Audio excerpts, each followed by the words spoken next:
Sa barangay, sabi nila kailangan daw ng 3 hearing bago magbigay ng certificate to file action ng barangay.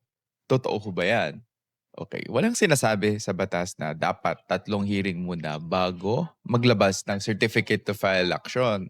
Okay. So, kung hindi sila magkasundo 'no, kahit anong gawin ng barangay, kahit anong pakiusap 'no, the barangay captain or the lupon did their best 'no. Because under 7, the Katarungan Pambarangay Rules, the law only requires a 15-day conciliation period before the pangkat 'no. So, before the punong barangay and then another 15-day conciliation period before the pangkat. So, kung hindi pa rin magkasundo 'no, puwedeng agad maglabas ng certificate to file action kahit isang beses lang nagharap. Ang mahalaga, ginawa ng barangay ang lahat para magkaroon pagkakasundo. So, there's really no magic number here kung ilang beses kayo nag-hearing. Ang mahalaga, sinubukan ang pagkakasundo.